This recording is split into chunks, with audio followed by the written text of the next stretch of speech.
বাজেটে সাধারণ মানুষের আগ্রহের কেন্দ্রবিন্দু থাকে কোন পণ্যের দাম কমতে পারে তার উপর। 2024-25 অর্থ বছরে বাজেট পেশ হবে বৃহস্পতিবার। এবার নিম্নবিত্ত মানুষের কথা বিবেচনা করে কর কমানো হয়েছে বেশ কিছু পণ্যের। গুঁড়ো দুধ, দেশি তৈরি মোটরসাইকেল, ল্যাপটপ সহ অনেক পণ্যের দাম কমতে পারে। অর্থ মন্ত্রণালয় ও জাতীয় রাজস্ব বোর্ডের দায়িত্বশীল সূত্রে এই তথ্য জানা যায়। বাজেটে প্যাকেটজাত গুঁড়ো দুধ আমদানিতে 20% সম্পর্ক শুল্ক প্রত্যাহার করা হয়েছে, ফলে বাজারে গুঁড়ো দুধের দাম কমতে পারে। এছাড়া চকলেট আমদানিতে শুল্ক 25% কমছে। দাম কমতে পারে চকলেটের।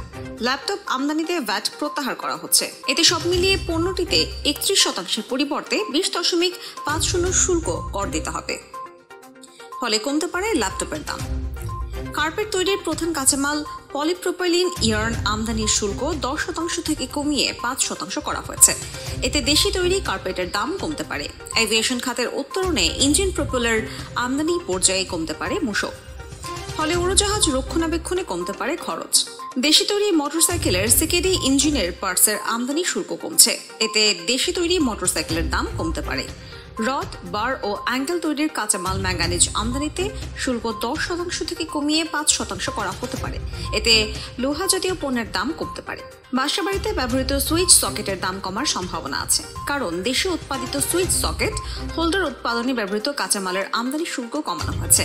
ইলেকট্রিক মোটর উৎপাদনে ব্যবহৃত যন্ত্রাংশ আমদানিতে রেয়াতের সুবিধা দেওয়া হচ্ছে। এ কারণে ইলেকট্রিক মোটরের দাম কমবে। কাঁচামালের ওপর আমদানি শুল্ক কমানোয় দাম কমতে পারে ডায়ালাইসিসের জন্য ব্যবহৃত উপকরণ ডায়ালাইসিস ফিল্টারের। সার্কিটের ওপর আমদানি শুল্ক 9% কমতে পারে। এতে কমতে পারে ডায়ালাইসিসের খরচ।